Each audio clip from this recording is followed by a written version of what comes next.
Hey, good friends, I trust I find you well today, and I hope you're having a wonderful weekend as you look forward to tomorrow, Sunday, a glorious time of worshiping God and receiving the ministration of your word from the servants of God. I trust all is well, and I trust all will be well tomorrow. Just to share with you just a few lines from last Sunday's message. We started to talk on the great subject of prayer, especially at the beginning of the year.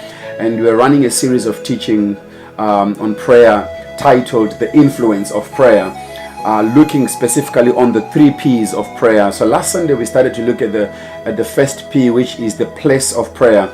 And we are concentrating on the tabernacle of Moses, and particularly looking at this piece of furniture which was found in the tabernacle called the altar of incense.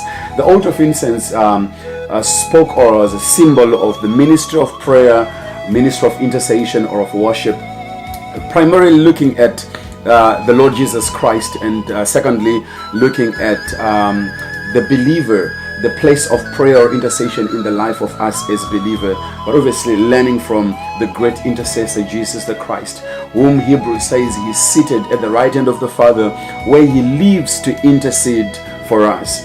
And just 3 things that I want to bring to your attention today. When you're looking at this altar of incense, which was a symbol of the ministry or the ministration of prayer, which was done by the priest in the tabernacle, 3 things were very outstanding that we spoke about last Sunday. Number 1, the altar of incense was at the heart of the tabernacle.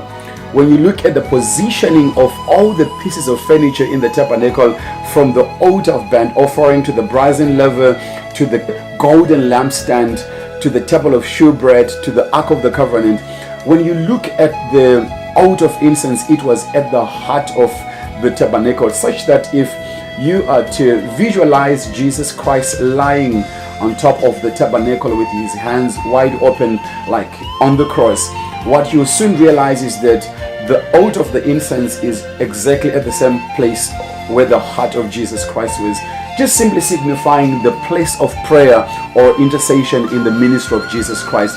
Not only was it at the center of the tabernacle, but the altar of incense was the highest piece of furniture in the holy place. It was the highest piece of furniture in the holy place. And number 3, which is the one that I really like so much, the altar of incense was the nearest piece of furniture to the ark of the covenant.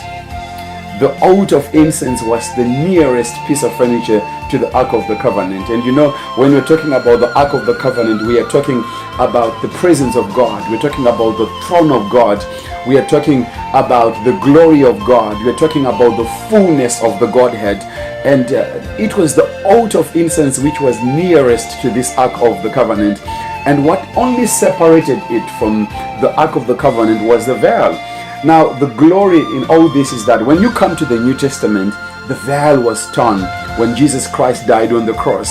So now there is no barrier, there's nothing that stands between the altar of incense, the ministry of prayer, and the presence of God. Now, signifying the importance and the place of prayer in the life of a believer, I want to really urge you, Church of the Living God, in this season, especially the beginning part of the year, I pray that may prayer become a lifestyle. May prayer become one of those daily habits that you do in your life. The quickest way or the easiest way to become a weak believer, it is becoming a prayerless believer. If you want to become powerful, if you want to walk in power, in wisdom, in knowledge, and in understanding, then it's time for us to step up our prayer life.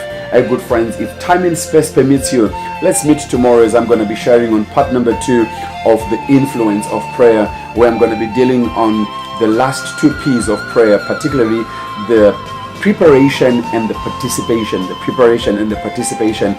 Hey, remain blessed until we meet again. Pastor Danny.